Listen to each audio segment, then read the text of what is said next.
Hey guys, welcome to another episode of Thinking Like a Bank, where we show you how to think like a bank by applying the same strategies and principles that banks use to help you find more financial freedom in your life. I'm your host, Sarah Ibrahim. With us today, I have Marco Salinas. He's the president and founder of Credit 360 Consulting and is certified as a FICO Credit Professional and a consumer credit counselor, as well as a certified financial coach. And he specializes in consumer credit and debt relief and has been helping consumers with their financial needs since 2008. He's an Amazon best-selling author and has co-authored a book with the legendary Brian Tracy on the topic of business credit. Marco formerly hosted the Credit 360 radio show on Newstalk 930 KLUP in his hometown of San Antonio, as well as other media outlets. Marco, welcome to the show. Thank you very much, Sarah. I appreciate you, and thanks for having me on. Yeah, thanks for joining. And just for the audience to know, so Marco and I work together. We're both bank on yourself professionals. And I think what he does aligns very well with the principles of thinking like a bank, especially when it comes to like consumer credit and business credit. That's a huge factor in how people leverage wealth and how you could do kind of more things, especially with like real estate investing and running a small business. Having good credit and having access to money through credit is a big way of being able to do more things. So I think what you do aligns very well with our show. And obviously, since you're a bank on yourself professional. But before we jump into kind of business credit and consumer credit and how we can save and things like that, tell us more about your background and how you got into this specific niche. For sure. So I've actually been doing this since 2008, as you mentioned there in my bio. I got in right when the market had tanked. The real estate market had tanked from, back in that time period. And so I was getting into this whole credit world, and we mostly kind of catered to real estate agents and mortgage lenders that needed to help their buyers boost their credit so they could buy a house. And so I jumped right into that, right in the mix of all the chaos there, and or more so when it had just ended. And so when I got in, it had just kind of like it was almost like the aftermath of the bomb explosion, so to speak. There used to be a gazillion, just so many mortgage people that were running around, and the great majority of them got wiped out after the mortgage meltdown. And so I started going around and talking to the ones that were left. And so I kind of had an idea like, okay, if you're still here, you probably weathered this storm for a reason. It's probably because you're one of the stronger or one of the more well-established lenders, because the ones that had jumped in, after being a bartender, and then all of a sudden, 3 months later, they're selling mortgages to anybody. Those guys got wiped out right away. The ones that were left were the legit guys. So I kind of started forming these partnerships with them and started working with them, and they would send me any of their clients that needed help with their credit.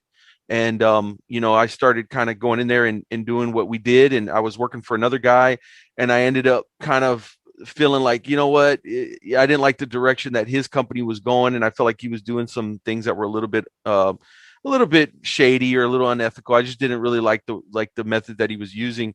And so one of my co-partners that I was working with there, we decided, let's launch our own thing. And so then in 2010, we started our own credit restoration company. And basically, long story short, I've been helping people to improve their credit and finances since then, as my own operator, as my own business since 2010. So just past the 12-year mark on that one, my 12-year anniversary of starting the company. So it's been a very fun and rewarding last 10, 12, 14 years total that I've been doing this. I've seen lives transformed dramatically. I've seen people go from feeling like they could never purchase a home and see that dream of home ownership, right? The American dream, become a reality. And that has been so rewarding. And then on the other side of it, we've helped people to just improve their overall financial picture by having a better credit score. You just pay less. You pay less money in fees, and you pay less money in just all kinds of different stuff, right? Your credit is just such a key component of your whole overall financial health and wellness, right? And so being able to help people with that has been a very rewarding career. And basically what I'm trying to do at this point is take that whole concept to the next level. And so I think that's kind of what we're going to be talking about here today. Yeah, thanks for sharing that. That's awesome. And I love how, how you had these relationships and how you built this business. I think it's a very important aspect of people's their portfolios, right? Like not just how much they save or how much they pay in taxes or how well they are established for retirement, but also their credit, because like you said, that applies to it impacts their ability to borrow, right? So like That's right. people who get better interest rates and pay lower like basis points or lower fees, typically that's connected to their credit That's right. worthiness, along with like their debt to income ratio and other things like that. What else? Exactly. What else could credit help? Like having good. What else does that impact, or how else? What else could that improve? Yeah, so as I was mentioning, I mean, I think the way I present this is that your credit score, it's kind of almost one of your foundational components of your kind of overall whole entire financial picture, right? Of your what I call kind of financial health or financial wellness, right? Because people come to me and they say, I've got a lot of money, Mhm. I'm making really good money, but my credit score is in the dumps. And so I'm still very limited on what I can do, on what I can achieve. And what that has let me know is that you can have really good income and you can make really good money, but you're still going to find some pretty significant roadblocks, Mhm. right? Because even if you're doing very well for yourself financially, I mean, I know some people that are really, really well off financially, but some of those guys say, well, but I want to buy a commercial property. I want to buy an apartment complex. I want to buy mini storage, whatever that may be, right? Well, you're going to need to still have some good credit to be able to obviously get a loan on that type of caliber.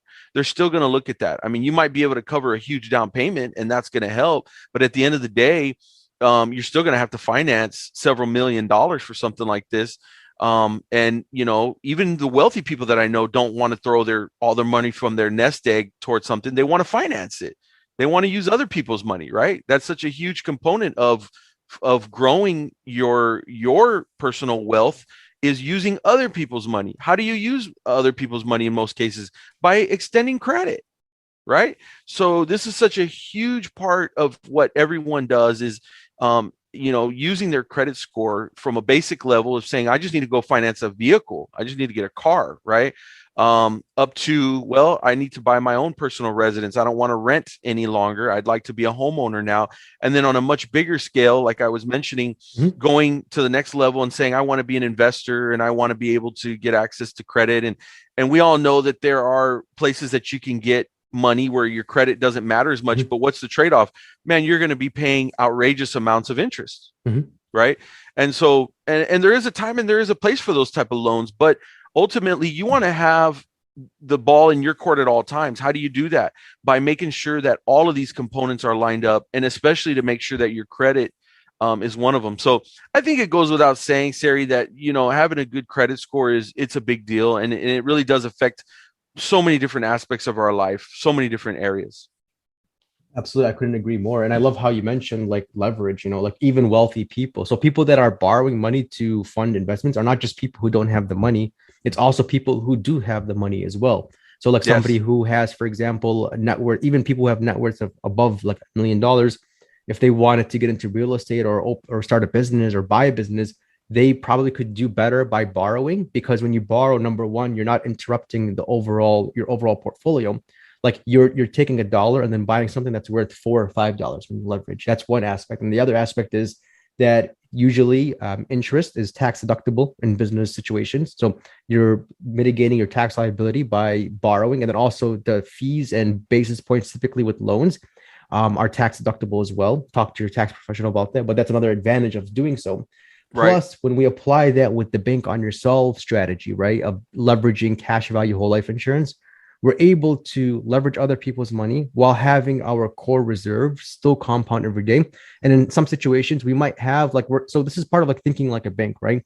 If we needed to buy something that was worth $1 million, we could use money from our bank on yourself policy, money that we have cash in our checking account, money from the bank, and then we can even get more creative, leverage capital from investors or other places. So we're thinking like a bank by taking, multiple avenues, not just one That's avenue right. over the other. It's multiple avenues. And that's That's the right. importance of having good credit, is that you have the additional avenues to tap into when needed. There's this Agreed. new concept you were working with. You were telling me about the 2710 challenge. What is this 2710 challenge?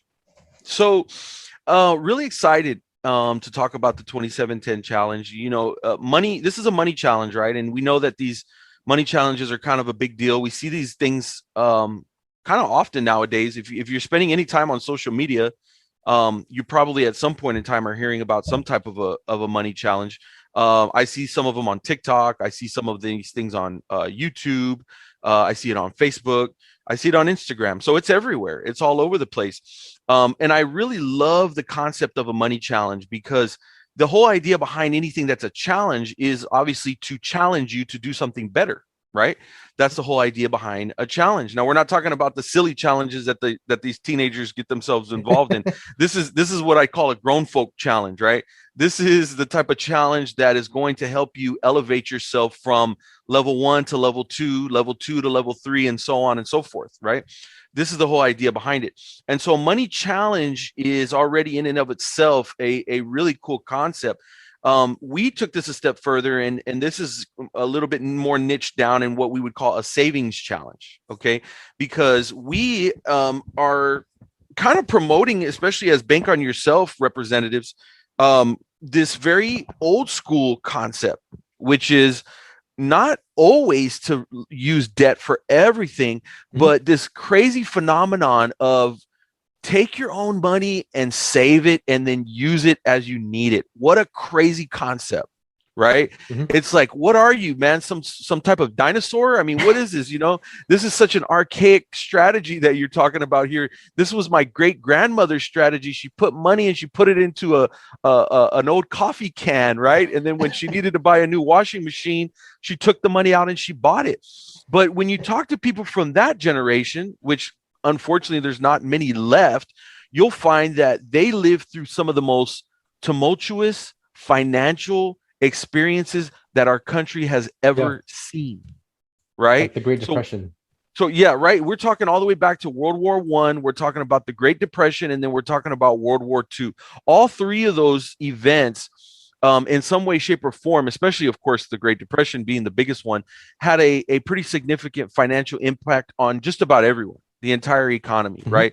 And so if you know anyone from that time period, you'll find that they take saving money very seriously because they have real true firsthand experience on what suffering really looks like, right? We're not talking about, oh, they shut down Starbucks, they closed it early during the pandemic. No, we're not talking about that kind of level of suffering. We're talking about you had to stand in line to get food for hours, and sometimes they ran out.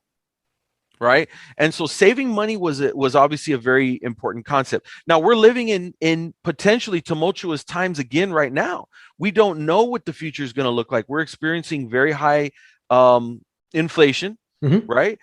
We've got a war that is kind of raging on in another country. It could turn into something much bigger, God forbid. Yeah. Right. And so and then there's still some of the after effects of this enormous pandemic that we just went through. So we, at the end of the day, we don't know what tomorrow is going to look like. But one thing we do know for sure is that the market is always cyclical.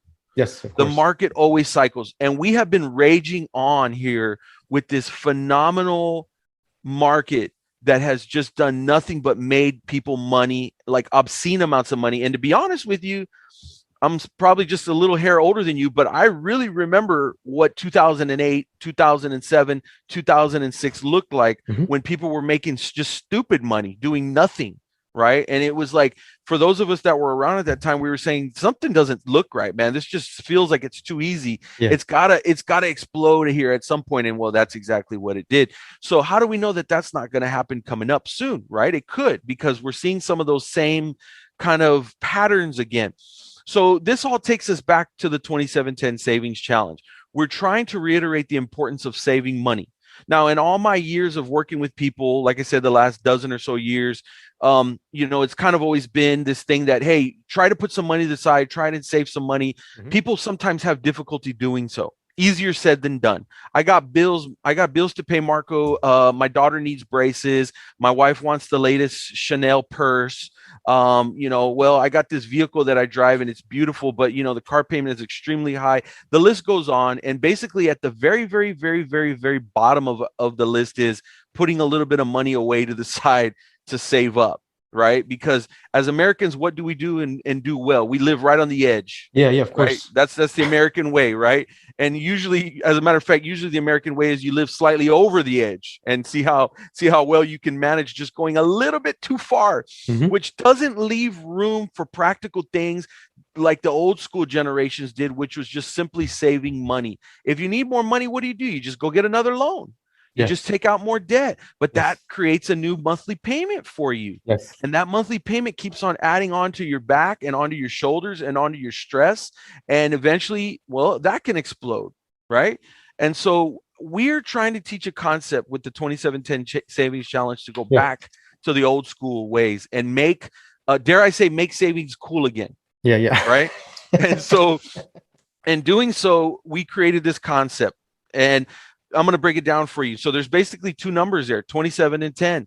The 10 represents $10,000. We determined that $10,000 was a very, very good goal, a good number that people should be striving for as a dollar amount, as a good jumping off point, where if you've got $10,000 in the bank ready to rock for whatever you need, you should be able to actually use that in a very wide variety of ways that could potentially change your life so that you can level up. Like I was mentioning earlier, the idea with the 2710 challenge is level up to 1 to 2 to 2 to 3 to 3 to 4, wherever you're at. This savings challenge should allow you to go and climb the financial ladder. So the 10 represents $10,000 as a goal amount to save. The 27 is the most intriguing part, because in my mind, I always felt like, I'm going to try to convince this individual to save 10 grand. They would always say the same thing. There's just no way, man. I'm too tight. I'm too strapped. I can never get to 10,000. Well, I discovered that something very surprising that I didn't realize was that when you break it down, $10,000 in 1 year is actually only about $27 in a day. Yeah. Okay. This came as a big surprise to me. I even my own self, and doing all this money stuff and helping people, I didn't realize that it was only $27 in a day. Right. And I started thinking about my own money habits, and I say, gosh, man, I spend $27 in a day like nothing. I'll spend that on eating out. I have some expensive habits. I love smoking cigars. Cigars are like my number one thing, and it is kind of an expensive habit. I'll spend $27 in a day on a few cigars like nothing, right? I like sipping whiskey. Whiskey's not cheap, and so, and the list goes on, right? I mean, I'm just barely touching like on kind of my top things, right? And that's just for me personally. We all kind of have our little things that we maybe kind of splurge a little bit on.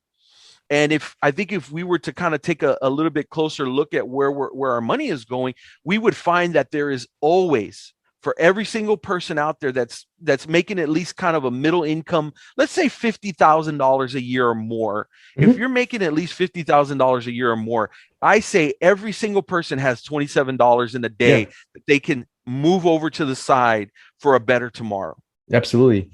And that's what the 2710 savings challenge is. I love it. And I want to kind of go into so a couple of things you mentioned that were like gems, right? So like one thing is that you're absolutely right. We live in a society now where it's hard to save. It's almost like it's very difficult. And I've talked to clients, friends, and family members that say like, I make over $100,000 a year, but I cannot save a dollar. And it's not because of the money. It's not because of the expenses either. It's because of the decisions you want deep down in you. You don't really want to save that money. And it could be further. It could be because you don't really think it makes a difference. That's a huge factor why people don't save money, is because they truly don't think it matters. They truly don't. That's right. They think that living the lifestyle they want and then reinvesting back into their business, as some people call it, is more important than actually saving. And it's because of, and to take it to a step further, it's because of this gratification element, right? It doesn't really feel that good to save. It's kind of boring. It reminds you of your great grandma, as you mentioned, Exactly. So that's problematic. And I think that, we have to pay ourselves first, which brings to the concept of profit first, right? We're allocating the money first. We pay ourselves first. And then whatever's left over, we pay our bills. And then when we change things around like that, we end up finding more money. It creates an incentive to find more money, to work harder, to do different things. And then let's go to the next page. Like now, let's say, like, for example, all right, big deal. We saved we took $27 and like 26 cents, saved up every single day. We end up with about $10,000 at the end of the year. What does that do? Well, here's one thing it could do. If you saved, $10,000 for 1 year, you could buy with an FHA loan, 3% down, you could buy a $330,000 house. Now you That's can right. go from your dream of, being a homeowner. That's right. For a lot of people, that's a very far stretch for them for being a homeowner. So in other words, the 2710 challenge, one thing it could do is it could help you buy a house in 1 year. And I think that based off of our conversations we've had, we can even apply the 2710 challenge with bank on yourself That's right. and with building credit. That's exactly right. And that's our ultimate goal with the 2710 challenge. So what the vision that we foresee with this is to be able to take an individual that has decent income. Like I said, minimum 50K. The goal would be, someone between 50 to $100,000. Those are the people that are kind of stuck in that, what we call middle America phase, which I think they're getting hit the hardest, right? Yeah, they don't qualify for any help from government programs, but they also, when you factor in bills, there's not a whole lot left. So these are the people that are actually in most need of rescuing. I really think, because the people at the bottom end of the financial spectrum, they have that safety net already from the government. There's a lot of money on EBT cards and food stamps. There's a lot of money on different types of programs to help them with a lot of basic bills and things like that, right? Medicare, Medicaid, all these things. Yes. But the people that are in the middle, I think, are the ones that are really getting hit the hardest, especially when gas prices go up, especially when inflation goes up, especially when home prices are at record highs, right? And so now you have record high home prices in addition to record high inflation, which means the mortgage rates are going to go up. It's just going to get harder and harder to buy. How do you counteract that? Again, you've got to start going back to old school principles. Again, it's not sexy. It's not that exciting, but let's make savings cool again. And let's start reframing this thing so that we start paying more attention and putting more focus on saving money. And so with the 2710 challenge, we want to hit this from every angle. We want to help you out financially. We want you to start saving money. We want to try to factor this in a way where when you're making your payment to your savings account for the 2710 challenge, that we might actually be able to have that report to the credit bureaus. And so that what ends up happening is as you're building that savings, you're also adding another trade line to your credit report, and you're actually getting extra credit from your credit score, basically, just because you're saving and you're building your 2710 savings challenge. Then from there, the whole idea and the whole concept is you cannot put this money just in any old place, right? That's one of the key components of the 2710 savings challenge. Do not put the money in your regular old bank account, okay? Because first and foremost, it's not going to do anything for you. It doesn't earn anything at all. The average savings account at the bank is probably earning 0.2, 0.3%, something like that. Then you've got 7% inflation. It's, you want to talk about getting your butt kicked, right? You got to find a way to put this somewhere where you at least have a sporting chance here to keep up with the inflation that's going so high. And so putting it in a regular old bank account is just, it's not going to do it. The next thing is the money needs to come out automatically. Okay. For the majority of people, when the money is there, Parkinson's law kicks in, which pretty much says that if it's there, I'm going to spend it. I'm going to use it. Right. Most people just are, it is what it is, myself including. I'm not going to really have the discipline in most cases to say, all right, that money is sitting there and I can trust myself that I just, if it's in my bank account, I won't touch it. Because most likely I will touch it. Yeah. Most likely if it's there and I know it's there, it's going to get spent. And so to help you with that process, you've got to have a system in place where the money's going to just automatically get withdrawn. So what we're going to do is, as part of the 2710 Savings Challenge, we offer a consultation, and we go ahead and kind of combine that with a Bank on Yourself consultation. And we talk about the ways in which both of these programs can come together and marry beautifully. Yeah. Okay, because these two actually are kind of like a little marriage made in heaven. Yeah. Okay, because the Bank on Yourself program is going to answer a lot of the problems that the 2710 challenge really seeks to find, which is, again, not putting it in a regular bank account, having the money automatically withdrawn, and then putting it somewhere where the money is actually going to earn a little bit of a decent interest rate and where the money is not going to ever potentially go backwards. Yeah, exactly. Okay. That's a key thing. You want to make sure that your money is very safe and very protected, but it's also got to be able to not go backwards if there's another big market explosion. Housing explosion, Wall Street explosion, God forbid, war explosion. Again, what does the future hold? We don't know. And this is why it's important to have something that is separate, that is protected, and that is exclusively intended to be a savings account. This is not the money that you use to necessarily go and invest in Wall Street or do other things. This is your most key component here to your financial well-being, which is your savings. Right? That is the starting point. That is the jumping off point. The beautiful thing about Bank on Yourself and why I associated myself with it, I had never seen anything that does the ability to what I call money buy locate. Okay. I had never seen money by location. Mm-hmm. Which for those that don't understand what bilocation means, it's like if a person was able to bilocate, that would mean they'd be at two places at one time. Yeah. Okay. Money bilocation is being able to take your money and use it in two different ways at one time. I've never seen that work anywhere else except for with the Bank on Yourself or the infinite banking concept. Yeah. And that is probably the number one thing. I mean, there's a huge amount of benefits to all of it, but I think that is key because this allows you to still have your savings, mm-hmm. that key component from what you started with the 2710 money savings challenge, right? But at the same time, it allows you to still take money out, mm-hmm. and go ahead and invest it in other places. And you never lose the safety and integrity of your savings because your money is bilocating. It's doing two different things at one time, which is, in my opinion, the most financially mind-blowing thing that is out there. The hard part is, how do you kick that off? How do you get it into motion? And again, that goes back to the 2710 savings challenge. So that's the way I think that both of these programs will work. And I think they will talk to each other perfectly. They will work with each other perfectly.